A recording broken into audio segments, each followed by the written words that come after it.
Hello everyone. This is CA Nitin Gupta, faculty of audit for CA inter and CA final.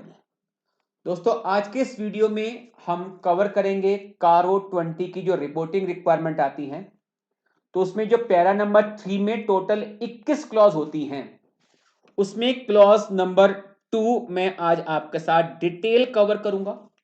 इससे पहले मैं already clause number 1 जो basically fix asset के ऊपर reporting requirement थी वो मैं आपके साथ डिस्कस कर चुका हूं। इनकेस अगर आपने वो वीडियो मिस किया हुआ है तो इसी वीडियो के डिस्क्रिप्शन में क्लॉज नंबर 1 की जो रिपोर्टिंग रिक्वायरमेंट है उसका वीडियो का लिंक मैंने आपको दिया हुआ है।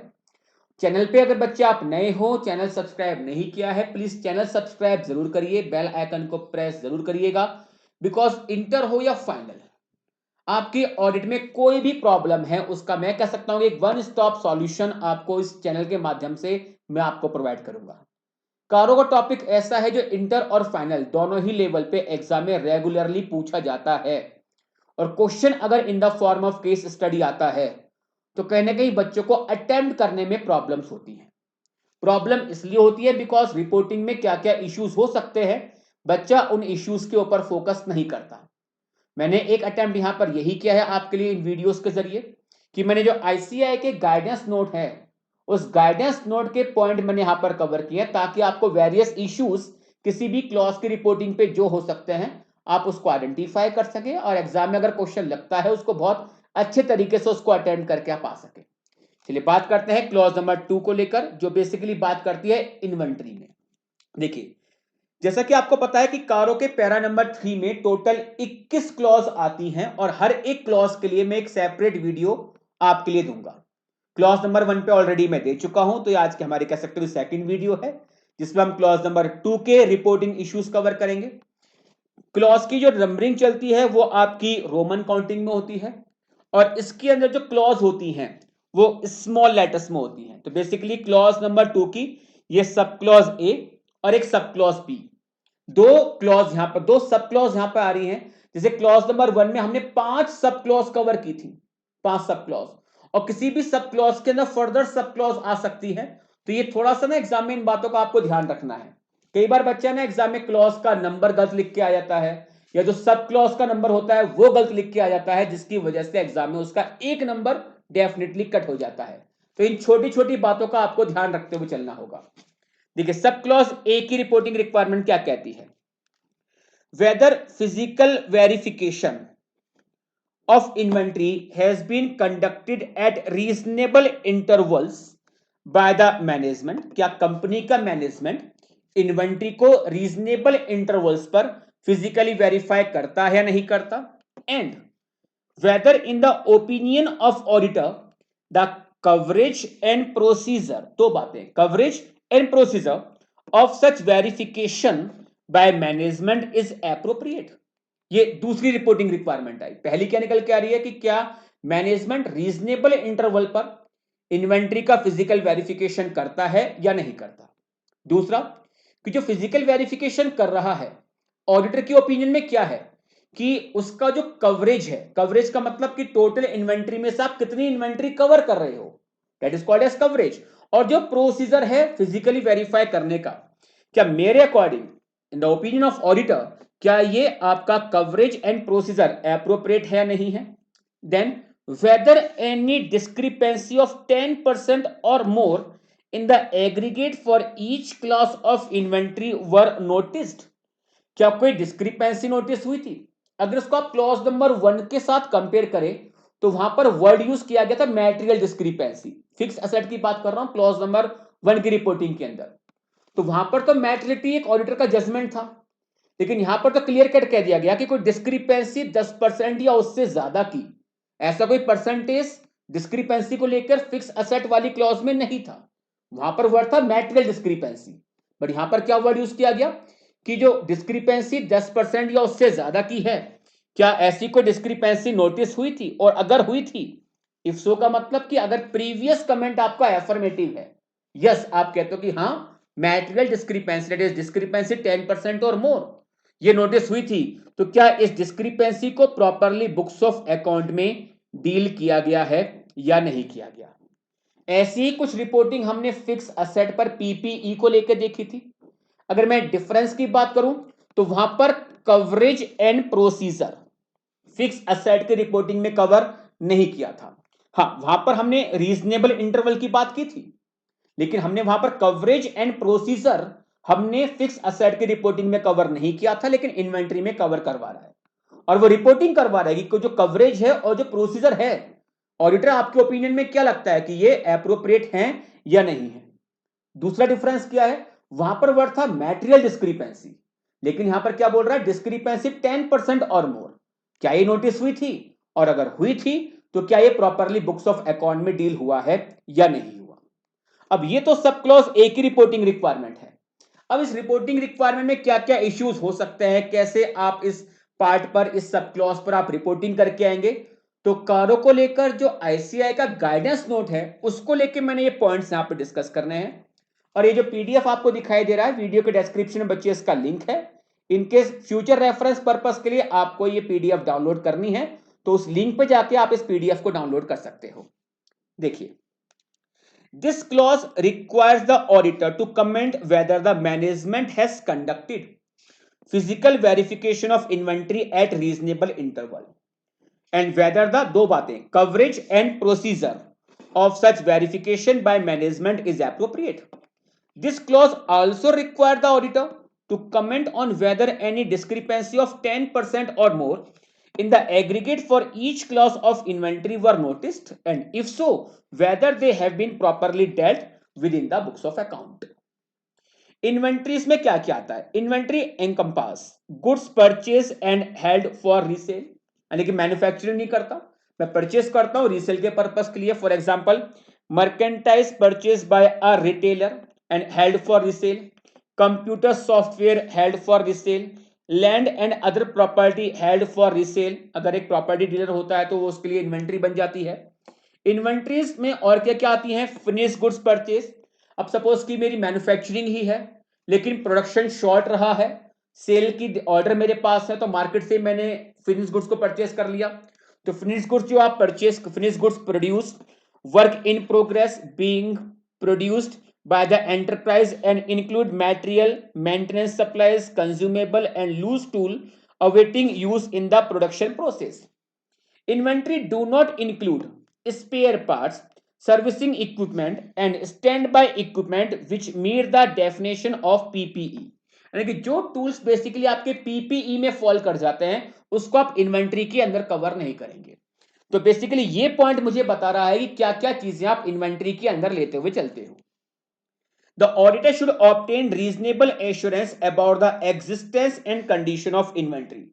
अब अगर मैं एक आपसे एक एसए पूछूं कि इन्वेंट्री का एग्जिस्टेंस और इन्वेंट्री की कंडीशन पर आप sufficient appropriate audit evidence obtain करने के लिए कैसे कैसे प्रोसीजर्स परफॉर्म करते हो, तो माइंड में एक एसए का कुछ नंबर आया अभी तक आपके? नहीं आया? नहीं आया तो अब तक आ जाना चाहिए था। एसए 501, तो वहां पर इन्वेंट्री के एग्जिस्टेंस एंड कंडीशन पर सफिशिएंट एप्रोप्रिएट ऑडिट एविडेंस आप कैसे ऑब्टेन करते हो उसकी बातें की गई हैं। Auditor should obtain reasonable assurance about the existence and condition of inventory, observation of physical verification, examination of records of physical verification of inventory is the primary source of evidence for the purpose of reporting under this clause. भाई इस clause ने क्या कहा है कि management reasonable intervals पर अपनी inventory को फिजिकली वेरीफाई करता है नहीं करता, फिर उनका जो कवरेज एंड प्रोसीजर है मेरे अकॉर्डिंग वो अप्रोप्रिएट है नहीं।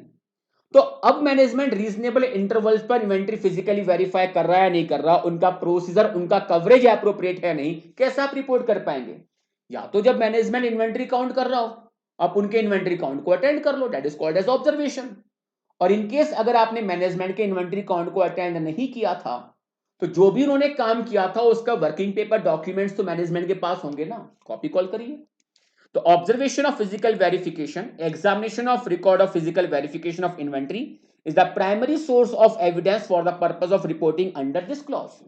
Physical verification of inventory is the responsibility of the management of company which should verify all material item at least once in a year and more often in appropriate cases.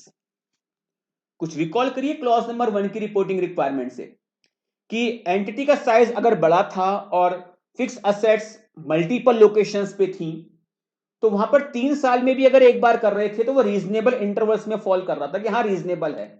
लेकिन inventory भाई साहब 3 साल में अगर एक बार आप verify करोगे तो रीजनेबल इंटरवल नहीं होगा। कम से कम बोल रहे हैं भाई साहब, कम से कम एंटिटी का साइज कितना ही बड़ा क्यों ना हो, साल में कम से कम एक बार तो फिजिकल वेरिफिकेशन इन्वेंट्री का करना ही चाहिए। और इससे ऊपर जितना आपको सही लगे वैसा आप करिए, बट साल में कम से कम एक बार तो चाहिए ही चाहिए। It is however necessary that auditor satisfy himself that physical verification of inventories has been conducted at reasonable interval by management, and there is adequate evidence on the basis of which auditor can arrive at such a conclusion. For example, the auditor may examine the documents relating to physical verification conducted by management during the year and also at the end of financial year covered by the auditor's report. वो document कौन सा है जो management से call करूंगा ये देखने के लिए कि उन्होंने इन्वेंट्री को फिजिकली वेरीफाई किया था नहीं किया था। तो जब एक मैनेजमेंट इन्वेंट्री को फिजिकली वेरीफाई करता है तो एक काउंट रिजल्ट आता है, ठीक है ना, जहां पे एक पेपर में लिखा होगा ना, वो उसकी कॉपी आप कॉल करिए। इन्वेंट्री के रिकॉर्ड से उसको आप मैच करिए कि इन्वेंट्री का रिकॉर्ड क्या कह रहा है, काउंट रिजल्ट क्या कहता है। कोई भी डिस्क्रिपेंसी 10% या उससे ज्यादा की आप वहां से आइडेंटिफाई कर सकते हो। तो या तो ऑब्जर्व करिए, और ऑब्जर्व नहीं कर पाए थे तो मैनेजमेंट का जो काम करा होगा मैनेजमेंट ने, उनके काम की आप कॉपी कॉल करिए। There are two principal methods of physical verification of inventory. ये पढ़ा होगा आपने बचपन में। एक तो होता है पीरियोडिक, कि after a certain interval of time, कि 3 महीने बाद या 6 महीने के बाद, और एक होता है परपेचुअल, लगातार। तो periodic and continuous. Under the periodic physical verification method, physical verification of inventories is carried out at a single point of time, usually at the year end or at a selected date just prior to or shortly after the year end. Under the continuous physical verification method, physical verification of inventory is carried out throughout the year, with different item of inventory being physically verified at different point of time. However, the verification program is normally so designed that each material item is physically verified at least once in a year and more often in appropriate cases. The continuous physical verification method is effective when perpetual inventory system of record keeping is also in existence. Some entities use continuous physical verification method for certain stock and carry out a full count of other stock at a selected date. यानी मैं कह सकता हूं कि बेटा जो inventory का item बहुत ज्यादा मैटेरियल होता होगा वहां पर तो मैं कॉन्टिन्यूअस बेसिस पे चाहूंगा, और जो इन्वेंट्री का आइटम इतना ज्यादा मैटेरियल नहीं है मैं वहां पर पीरियोडिक बेस भी लेके चल सकता हूं। तो बेसिकली यहां पर क्या होता होगा कि जब हम कवरेज की बात करेंगे तो इन्वेंट्री को हम ए बी सी कैटेगरी में क्लासिफाई कर सकते हैं। तो जो ए कैटेगरी वाला आइटम होगा जो बहुत ज्यादा मैटेरियल होता होगा तो वहां पर मेरी जो फ्रीक्वेंसी होगी वो ज्यादा होनी चाहिए। बी वाले की कम जो फ्रीक्वेंसी होगी वो ए के कंपैरिजन में कम हो जाएगी, और सी आइटम वाले की और कम हो जाएगी। ए वाले पर आपकी कवरेज 100% की हो सकती है, बी वाले पार्ट पे आपने कहा भाई 75% चेक कर लेंगे, सी वाले पे आपने कहा 50 to 60% चेक कर लेंगे। That is called as coverage. What constitutes reasonable interval depends on circumstance of each case, because reasonable interval को इस ऑर्डर के अंदर इस मीनिंग को डिफाइन नहीं किया गया। The periodicity of physical verification of inventory depend upon the nature of inventory, उनकी लोकेशन, बिकॉज अगर मल्टीपल लोकेशन पे होगा तो फ्रीक्वेंसी मेरी बेटा इतनी ज्यादा नहीं हो सकती, बट अगर एक ही प्रीमाइसिस में अगर ये एग्जिस्ट करता होगा तो इसको मैं शायद इसको ज्यादा फ्रीक्वेंट मैनर में फिजिकली वेरीफाई कर सकता हूं। And the feasibility of conducting a physical verification, the management of a company normally determine the periodicity of physical verification of inventories considering these factors. Normally, where practicable, all the material item of inventories should be verified by management of company at least once in a year. ये point तीसरी बार बोल रहा है इस guidance note के अंदर कि material items, all material item of inventory should be verified by management of company at least once in a year. It may be useful for company to determine the frequency of verification by A, B, C classification of inventories. A category item being verified more frequently than B category and B category item being verified more frequently than C category item। इस वाले point के ऊपर exam में आपसे case study based question पूछ सकता है। Past में एक दो बार पूछा जा चुका है। This clause also requires the auditor to comment on whether, in his opinion, the coverage and procedure of such verification by management is appropriate. Now, what constitutes appropriate is a matter of auditor's professional judgment. The coverage and procedure of such verification will normally not be appropriate if it is not reasonable and adequate in relation to the size of company and the nature of business. While the physical verification of inventory is primarily the duty of management, the auditor is expected to examine the methods, procedures, and the coverage of such verification. The auditor may, if considered appropriate by him, be also present at the time of stock taking, called as observation. Where the auditor is present at the time of stock taking, he should observe the procedure and coverage of physical verification adopted by the stock taking personnel to ensure that the instructions issued in this behalf are being actually followed। भाई मुझे देखना है कि उनका जो procedure है, तो दो बातें बोली हैं, एक coverage and procedure. Coverage means कि आप कितनी इन्वेंट्री कवर कर रहे हो, प्रोसीजर कि आपका इन्वेंट्री को वेरीफाई करने का तरीका किस तरीके का है। तो बेसिकली क्या होगा कि यहां पर जो भी एंटिटी का स्टाफ इन्वेंट्री को फिजिकली वेरीफाई कर रहा होगा, उसको इंस्ट्रक्शन पीछे से मिली होंगी कि आपको इस तरीके से इन्वेंट्री को फिजिकली वेरीफाई करना है। तो मुझे एक बार वो इंस्ट्रक्शंस को देखनी है, क्या कैसा इंस्ट्रक्शन इनको इनिशिएट किया गया है और ये उस इंस्ट्रक्शन को फॉलो करते हुए इन्वेंट्री को प्रॉपरली वेरीफाई कर रहे हैं या नहीं कर रहे।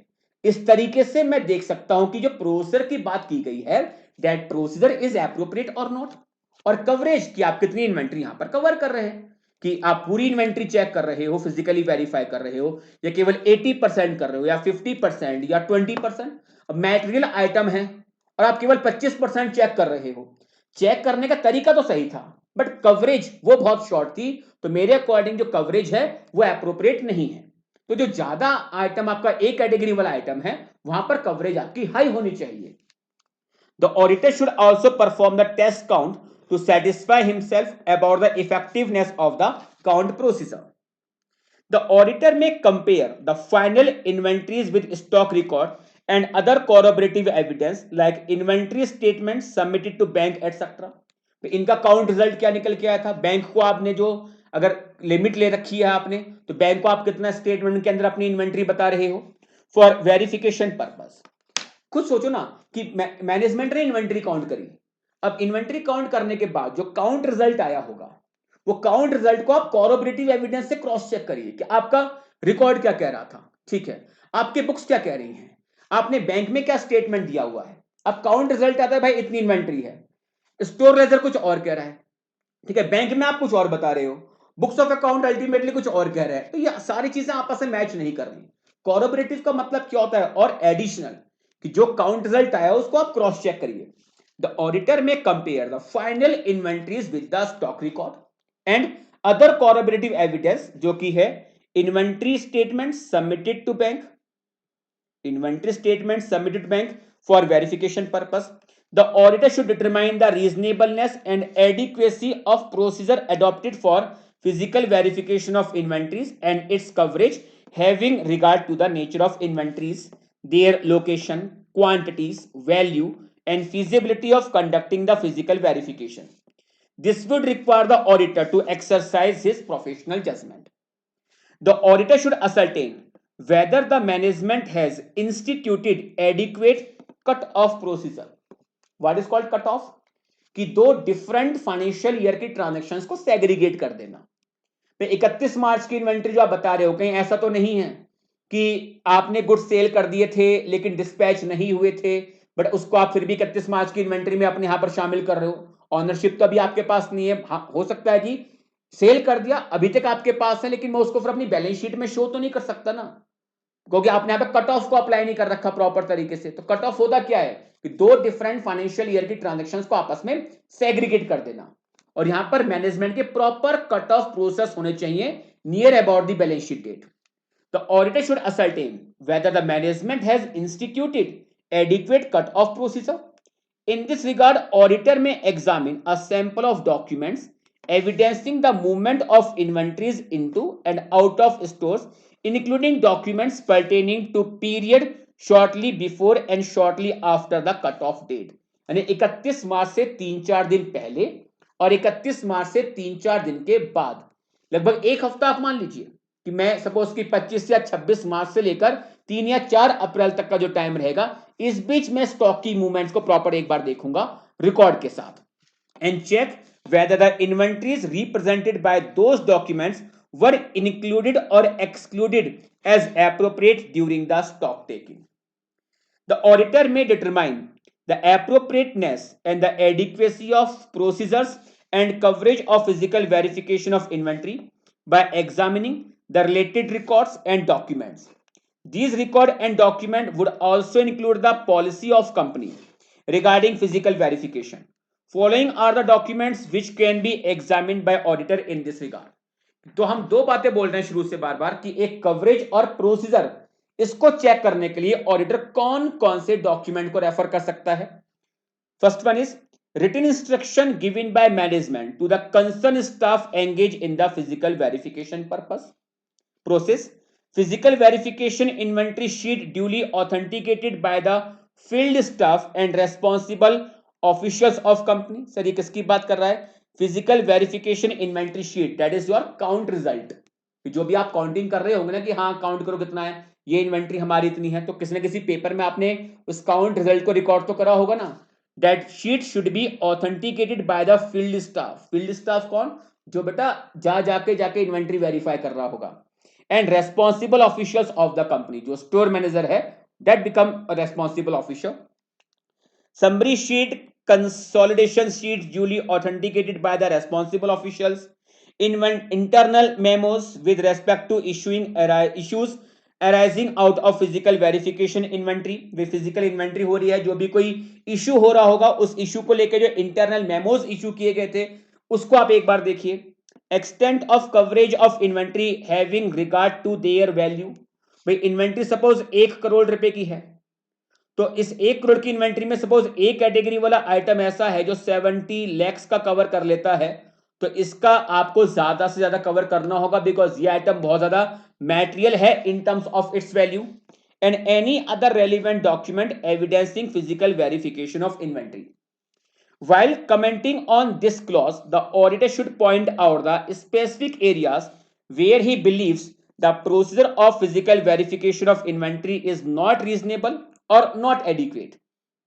The auditor should also pay attention to ascertain whether the management has established adequate procedures for physical verification of inventories so that in the normal circumstances the program of physical verification will cover all material item of inventory at least once during the year. ये point चौथी या पांचवी बार आ गया कि material item कम से कम एक बार तो भाई साहब आपका कवर होना चाहिए. The auditor should also determine whether the procedure for identifying damaged and obsolete item of inventory are well designed and operate properly. मतलब भाई जो आपके डैमेज आइटम होते हैं और जो ऑब्सोलीट आइटम है, मतलब ठीक है अब इन आइटम की सेल नहीं होती है, कहते हैं ना कि ऑब्सोलीट हो गया, आउट ऑफ ट्रेंड हो चुका है. तो जो डैमेज आइटम है और जो ऑब्सोलीट आइटम है, इन्हें वेरीफाई करने के लिए जो मैनेजमेंट का इंस्ट्रक्शन है, प्रोसीजर्स हैं, क्या वो प्रॉपरली ड्रॉ है या नहीं है, उनको प्रॉपरली फॉलो किया जाता है या नहीं किया जाता, इसको भी एक बार आप देखिए. For item of stock which are held by third parties, the auditor should obtain confirmation for stock held by them. 501 में कवर किया हुआ था, या SA 505 की बात कर लीजिए कि इन्वेंट्री क्लाइंट की ही है लेकिन किसी और लोकेशन पर है. भाई कोई कंसाइनी हो सकता है, ट्रांसपोर्टर हो सकता है, गुड्स को आपने अप्रूवल बेस पर दिया हुआ हो, कस्टमर के पास हो सकता है, मैटेरियल है, तो अगर हो सके उसकी साइट पर जाके फिजिकली वेरीफाई करके आइए या फिर आप उससे कंफर्मेशन कॉल कर सकते हो. In case, in the opinion of auditor, the procedure and coverage of physical verification of inventory is not appropriate, the auditor has to report the same. एक adverse comment के साथ आप इस point पर report करिए. It may be noted that for the purpose of reporting under this clause, materiality threshold as may be applicable for the auditee is not relevant. क्यों? Because भाई साहब यहां पर आप अपना जजमेंट नहीं निकाल सकते. अगर मैं फिक्स एसेट की बात करूं तो वहां पर वर्ड यूज किया गया था मैटेरियल डिस्क्रिपेंसी, बट इस जगह पर मैटेरियल डिस्क्रिपेंसी वर्ड यूज नहीं है. वहां पर क्या है? 10% और मोर डिस्क्रिपेंसी है. तो आपको देखना है कि क्या बुक्स ऑफ अकाउंट में डील हुआ है या नहीं हुआ. तो आप अपना कोई जजमेंट नहीं अप्लाई करेंगे, आप अपनी कोई थ्रेश होल्ड इस जगह पे अप्लाई नहीं करेंगे, बिकॉज क्लॉज में क्लियर कट लिखा हुआ है 10% और मोर की डिस्क्रिपेंसी है. अगर ऐसी नोटिस हुई थी तो आपको देखना है प्रॉपर बुक्स ऑफ अकाउंट में वो डील हुई है या नहीं हुई. अच्छा, एक चीज पूछ रहा हूं जो ध्यान से बच्चे आप रिप्लाई करना. जो बात की गई है डिस्क्रिपेंसी की 10% और मोर, क्या ये केवल शॉर्टेज के लिए होगी? क्या ये केवल शॉर्टेज के लिए होगी या एक्सेस के लिए भी पॉसिबल हो सकती है? सोचिए, जब हम बात कर रहे हैं डिस्क्रिपेंसी की, डिस्क्रिपेंसी ऑफ 10% और मोर मैनेजमेंट को नोटिस हुई थी, तो क्या हम यहां पे केवल शॉर्टेज के पॉइंट ऑफ व्यू से देखेंगे या एक्सेस वाला पॉइंट भी कवर होना चाहिए?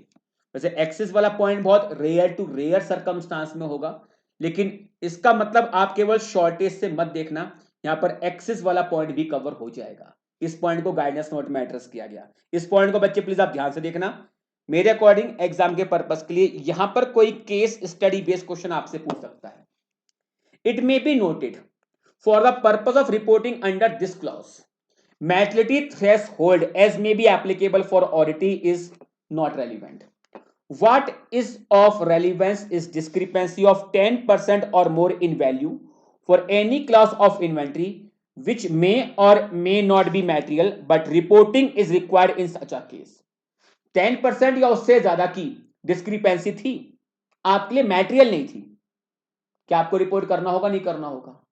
करना पड़ेगा.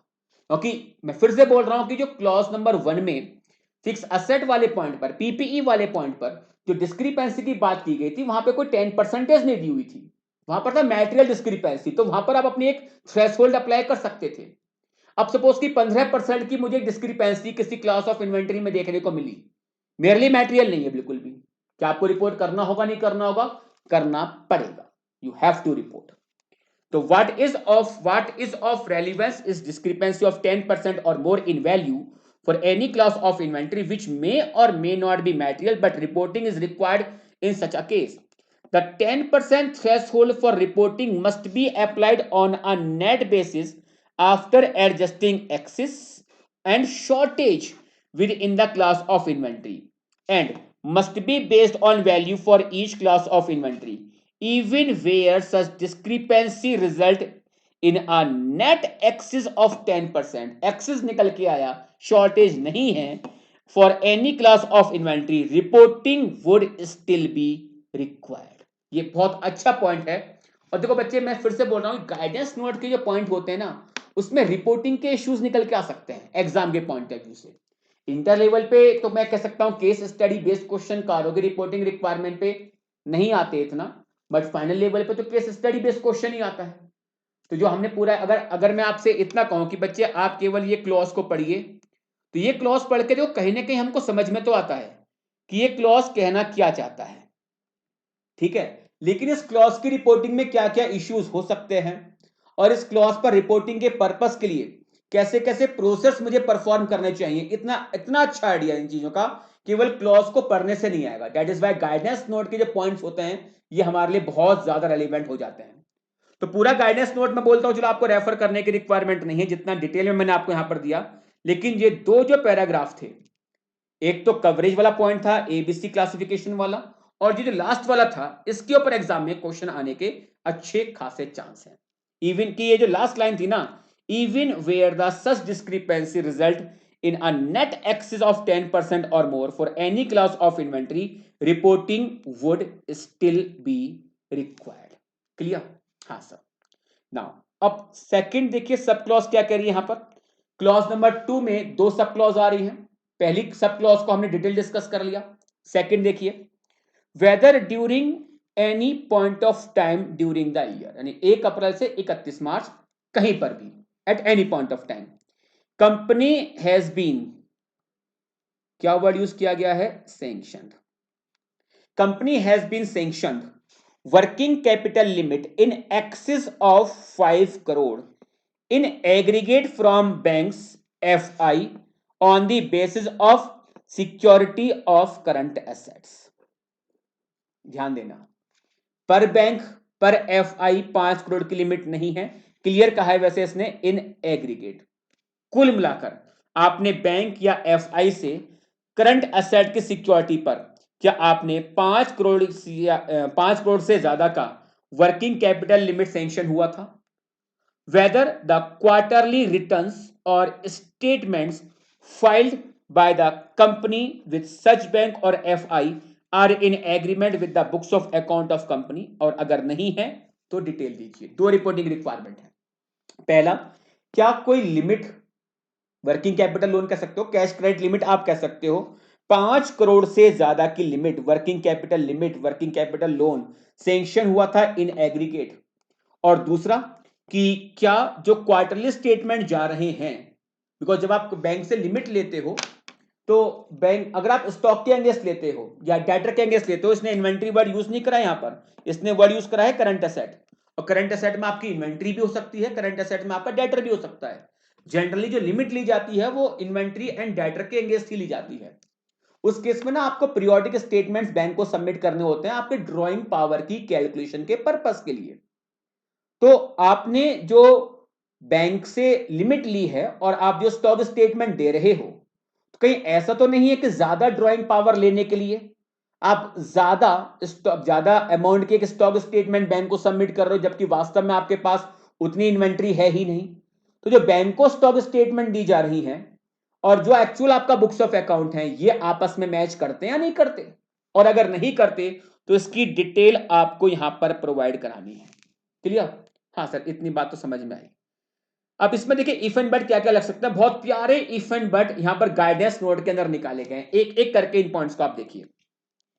This clause require the auditor to comment on whether during any point of time of the financial year the company has been sanctioned working capital limit in excess of 5 crore rupees in aggregate from bank FI on the basis of security of current asset, and whether the quarterly returns or statement filed by the company with such bank or FI are in agreement with the books of account of company. This clause does not require reporting where such limit are unsecured or sanctioned on the basis of security of assets other than the current assets. मतलब देखो ध्यान से, कितना अच्छा point बोला हुआ है इस जगह पर. लिमिट अनसिक्योर्ड है. सर क्या लिमिट अनसिक्योर्ड हो सकती है? हो सकती है.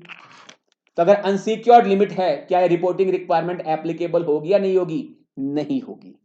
या लिमिट तो है, सिक्योर्ड है, लेकिन लैंड एंड बिल्डिंग के अगेंस्ट लिमिट को सिक्योर किया गया है, क्या रिपोर्टिंग रिक्वायरमेंट एप्लीकेबल होगी या नहीं होगी?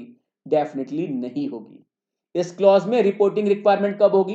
पहली बात, लिमिट सैंक्शन हुई है 5 करोड़ से ज्यादा की. दूसरा, लिमिट सिक्योर्ड है, और सिक्योर्ड भी किससे है? करंट एसेट से है.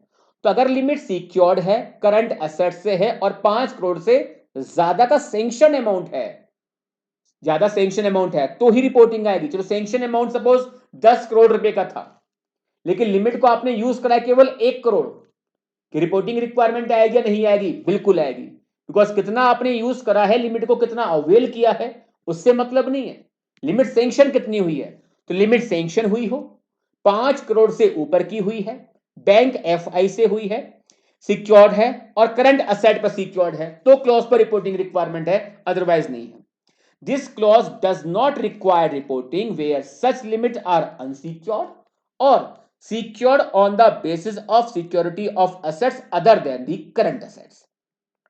The glossary of term used in financial statement issued by the research committee of ICI define working capital to mean the funds available for conducting day-to-day operation of an enterprise, also represented by the excess of current assets over the current liabilities, including short-term loan. The working capital of a company generally indicate the liquidity levels of company for managing day-to-day expense and covers inventory, cash account payable, account receivable, short term debt, and is due. It is derived from several company operations such as debtor and inventory management, supplier payment, and collection of revenue. ये point इतना relevant नहीं है reporting के purpose के लिए. Working capital limits could be in the form of credit facilities. Working capital कैसे कैसे मिल सकती है आपको? Credit facilities which are fund based where immediate flow of fund is available to the borrower, which include cash credit, bank overdraft, trade credit, working capital loan, purchase या discount of bill, factoring, etc. Working capital limit could also be non-fund based where there is no immediate outflow of fund from the latter, which include letter of credit, bank guarantee, etc. It may be noted that for the purpose of reporting under this clause, auditor is required to check the working capital sanction limit, not its utilization. आपको केवल limit कितना sanction है वो देखना है, कितना use हुआ है वो आपको नहीं देखना. The auditor should also determine the sanction limit with reference to the sanction letter issued by bank और FI and relevant agreements executed with them. अब कितनी लिमिट आपको सैंक्शन हुई थी? तो लिमिट जब सैंक्शन होती है, सैंक्शन लेटर बैंक से मिलता है, एग्रीमेंट होते हैं, उनको आप रेफर करिए. द यूटिलाइजेशन में B less then the sanction limit of 5 crore rupees, but such case will be covered for the purpose of reporting. Suppose limit sanction हुई 6 करोड़ की, यूज हुआ है केवल 1 करोड़ का, क्या रिपोर्टिंग रिक्वायरमेंट आएगी या नहीं आएगी? बिल्कुल आएगी. अच्छा ये बताइए, लिमिट सैंक्शन थी 4 करोड़ की बट आउटस्टैंडिंग चला गया 6 करोड़, सपोज चला गया, ओवरड्राफ्ट और ज्यादा हो गया, क्या उस केस में रिपोर्टिंग रिक्वायरमेंट बनती या नहीं बनती? सैंक्शन थी 4 करोड़ की बट चला गया ये 6 करोड़ पर, क्या रिपोर्टिंग रिक्वायरमेंट आएगी या नहीं आएगी? नहीं आएगी, क्योंकि सैंक्शन अगर आपका 5 करोड़ से ऊपर का है तो रिपोर्टिंग रिक्वायरमेंट है.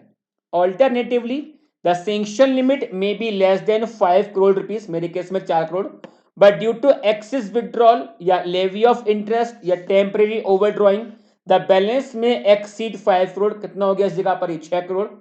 Such cases are beyond the scope of reporting under this clause. Reporting नहीं करनी है, बिकॉज भाई सैंक्शन 5 करोड़ से ऊपर का है तो रिपोर्ट करना है. The term sanction here should include fresh sanction during the year as well as limit renewed or due for renewal during the year. Moreover, both fund-based and non-fund-based credit facilities available by a company should be considered for the purpose of checking the limit. अब जो 5 करोड़ की मुझे limit देखनी है, कि 5 करोड़ से ऊपर का सैंक्शन लिमिट था, तो वो चाहे फंड बेस्ड है नॉन फंड बेस्ड है, दोनों को मिलाते हुए मैं 5 करोड़ से ज्यादा की अमाउंट को मैं देखूंगा. It is also pertinent to note that the aforesaid threshold of 5 crore rupees should be examined for any day during the year for which reporting is to be made. 1 April से 31 मार्च तक देखना है, ये नहीं कि केवल 31 मार्च के बैलेंस आपको देखना है, not as at the end of financial year. This would mean that even if limit exceed 5 crore rupees on a day during the year, the auditor is required to report the same. The limit would cover the working capital limit from all bank and FI in aggregate. However, this would exclude any working capital limit which are sanctioned without the security of company's current asset. Limit है unsecured है और secured है but other than current asset पर है, उसको मैं exclude करूंगा. Schedule 3 of the Act require the management to give disclosures for borrowing from bank or FI on the basis of security of current asset. It require management to disclose whether quarterly returns statement of current asset filed with the bank or FI are in agreement with the books of account. अगर नहीं है, then adequate disclose summary of reconciliation and reason of material discrepancy in the financial statement of company itself. Caro 20 prescribe reporting relating to sanction working capital limit in excess of 5 crore rupees in aggregate. However, disclosure requirement under Schedule 3 of the Act are not limited to working capital limit but cover all borrowing. मतलब schedule 3 में भी disclosure requirement आते हैं इस तरह के कि अगर जो बैंक को स्टॉक स्टेटमेंट आप दे रहे हो, अगर वो रिकॉर्ड से मैच नहीं कर रहे हो तो उसका डिटेल आपको देना है. लेकिन शेड्यूल 3 में ना कोई 5 करोड़ से ज्यादा की लिमिट वाली बात नहीं है, वहां पर हर एक बोरोइंग के लिए आपको देना है, चाहे वो सिक्योर्ड है अनसिक्योर्ड है, चाहे वो सिक्योर्ड है तो अदर देन करंट एसेट है, वहां पे ऐसी कोई लिमिटेशन नहीं है. Further, no monetary threshold has been prescribed under schedule 3 of the act while making this disclosure. The auditor should review such disclosure before making comment under this clause. The auditor should examine the important terms in the sanction letter and other correspondence with the lender and the document, if any, evidencing charge in respect of such facilities availed and the register of charges. This clause further requires the auditor to examine whether the books balance agree with the quarterly return और statement submitted to the lender. वो bank हो सकता है, FI हो सकता है. The responsibility of the submission of such quarterly return or statement to bank or FI is that of management. भाई company ने लोन लिया हुआ है तो स्टॉक स्टेटमेंट बैंक को कौन भेजेगा? कंपनी भेजेगी ना. आपको तो बस ये देखना है कि जो स्टॉक स्टेटमेंट दिया गया है और जो बुक्स कह रही हैं क्या ये आपस में मैच करती हैं या नहीं करती, और अगर नहीं करती हैं तो उनकी डिटेल आपको प्रोवाइड करनी है. It is, however, necessary that the auditor satisfy himself that such quarterly return statement are agree का मतलब मैच करना with the books of account and that there is adequate evidence on the basis of which auditor can arrive at such a conclusion. The auditor should obtain a list of statement or returns which are submitted to the bank FI and compare the same with the books of accounts. मैं company में जब audit करूंगा तो मैं company से पूछूंगा कि sir please मुझे वो स्टेटमेंट दीजिए जो आपने बैंक को सबमिट किए थे. सर क्या कंपनी के पास कॉपी होगी? डेफिनेटली होगी. जो स्टॉक स्टेटमेंट बैंक को दिया था उस तारीख पर आपका स्टॉक रिकॉर्ड क्या कह रहा था, मैं एक बार उसके साथ मैच करूंगा, देखूंगा कि क्या ये दोनों आपस में मैच करते हैं या नहीं करते. Only those statements written which have relevance with the books of account of company are subject matter of reporting under this clause. The auditor is not required to audit such quarterly written statement, but only required to compare the same with the books of account and report this agreement if any. The auditor is also not required to audit the books of account on the basis of such statement quarterly written have been prepared and submitted to the bank या FIs. Moreover, although company may be submitting monthly returns या statement to the lender, reporting under this clause is confined to the quarterly return या statement only. Therefore, in such scenario, auditor is required to only verify returns statement at the end of each quarter and not for other month of the same quarter. Point बहुत अच्छा है. Case study purpose के लिए important mark करूंगा. Company ने limit तो ली थी but stock statement monthly जा रहा था. अब क्लॉज की रिपोर्टिंग क्या बोल रही है? क्वार्टरली. तो मैं हर महीने का देखूं कि भाई हर महीने का, सपोज कि आपने अप्रैल का भेजा तो अप्रैल में क्या स्टेटमेंट दी है और आपका अप्रैल का एंड का जो स्टॉक था वो क्या कह रहा है. नहीं, मैं मंथली चेक नहीं करूंगा, बट मैं अप्रैल मई जून का मिला के जो स्टेटमेंट बन रहा होगा उसको मैं जून एंड के साथ एक बार कंपेयर करूंगा. ओके, मुझे मंथली डिस्क्रिपेंसी नहीं देखनी है, मुझे क्वार्टरली ही देखना होगा. जो रिपोर्टिंग की रिक्वायरमेंट है कारों में वो क्वार्टरली बेसिस पर है. इस पॉइंट को प्लीज एक बार बच्चे फिर से देखिए. More over, although company may be submitting monthly returns या statement to the lenders, reporting under this clause is confined to the quarterly return या statement only. Therefore, in such scenarios, the auditor is required to only verify return या statement as at the end of each quarter and not for the month of the same quarter. अप्रैल और मई देखने की requirement नहीं है. For instance, if company submit return statement on a monthly basis, say for the month of April, May and June, auditor in this case would be required to verify the written statement solely for the month of June being the relevant return as the end of quarter. Such return या statement should include stock statement, book debt statement. Inventory के against है तो stock statement, inventory के against नहीं है, book debt debtor के against है तो book debt statement. Statement on aging analysis of debtor, other receivable and other financial information to be submitted is stipulated format on a quarterly basis to the lender. Sir ये format कौन सा होता है बेटा? ये bank के format होते हैं. तो बैंक से आपको पेपर मिल जाते हैं, उसी में ही फिल करके या वही सिस्टम में फीड करके उन्हीं के फॉर्मेट में मुझे स्टॉक स्टेटमेंट या डेटर के स्टेटमेंट बैंक को देना होता है. Any other information which is submitted to the lender should also be examined by the auditor in this regard. The auditor should also examine the reconciliation statement if any prepared by the company. अगर कोई discrepancy है तो कोई ना कोई वहां पर reconciliation statement तैयार किया गया होगा, वो आप देखिए. If any discrepancy arises, When such return year statement are compared with the books of account, the auditor is required to report the same. Instance of such difference may be relating to difference in the value of stock, amount of debtor, creditor, aging analysis of debtor, etc. between the books of account and the return year statement submitted to bank or FI.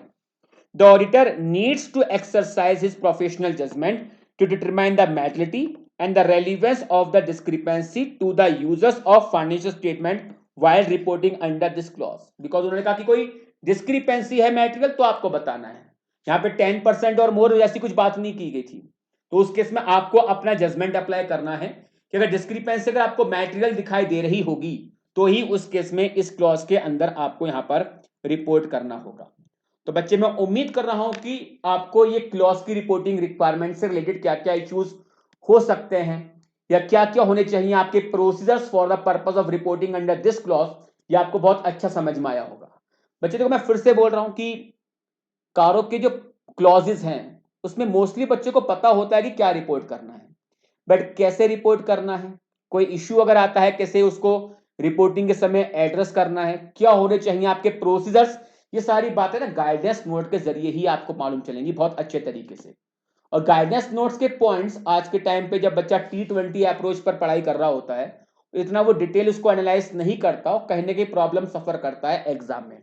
तो please बच्चे मैं आपको request बार बार करूंगा कि guidance note के point पर जो video है ये टोटल 21 वीडियो होंगी, हर क्लॉज के लिए एक वीडियो, इनको प्लीज ध्यान से आप कवर कर लेना। अगर आपने ध्यान से पढ़ डाला तो कारो बन जाएगा आपके लिए झिंगा लाला। ठीक है ना।